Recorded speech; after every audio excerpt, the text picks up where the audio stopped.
നമസ്കാരം, കൊട്ടാരക്കര മീഡിയയിലേക്ക് സ്വാഗതം. കൊച്ചിയിൽ മസാജ് പാർലർ കേന്ദ്രങ്ങൾ കേന്ദ്രീകരിച്ച് വീണ്ടും വൻ മയക്കുമരുന്ന് വേട്ട. രാസലഹരി മരുന്നായ 45 ഗ്രാം MDMA-യുമായി ഒരാളെ എക്സൈസ് അറസ്റ്റ് ചെയ്തു. Thaikkudam green touch health care spa നടത്തുന്ന നെട്ടൂർ സ്വദേശി ഷെബീഖാണ് പിടിയിലായത്. എറണാകുളം സ്പെഷ്യൽ സ്ക്വാഡ് സർക്കിൾ ഇൻസ്പെക്ടറായ ജി വിജയകുമാറിന്റെ നേതൃത്വത്തിലാണ് പ്രതിയെ പിടികൂടിയത്.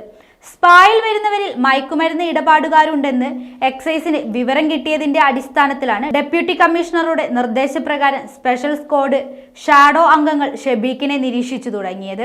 മയക്കുമരുന്നിന് അടിമയായ പ്രതി ബാംഗ്ലൂരിൽ നിന്നും മറ്റു മുന്തിയ ഇനം രാസലഹരികൾ എറണാകുളത്ത് എത്തിച്ച് വിൽപ്പന നടത്തി വരികയായിരുന്നു. പിടിയിലാകുന്ന സമയത്തും ഇയാൾ ലഹരിയിലായിരുന്നു. ക്രിസ്റ്റൽ രൂപത്തിലുള്ള MDMA-യാണ് ഷെബീഖിൽ നിന്നും എക്സൈസ് സംഘം കണ്ടെടുത്തത്.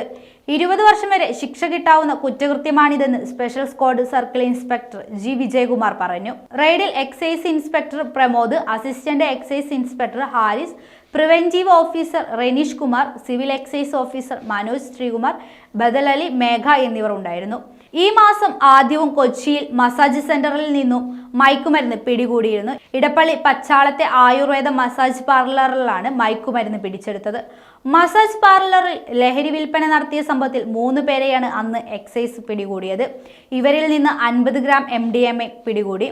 കണ്ണൂർ തളിപ്പറമ്പ് സ്വദേശി അഷറഫ്, സഹോദരൻ അബൂബക്കർ, പറവൂർ സ്വദേശി സിറാജുദ്ദീൻ എന്നിവരാണ് പിടിയിലായത്.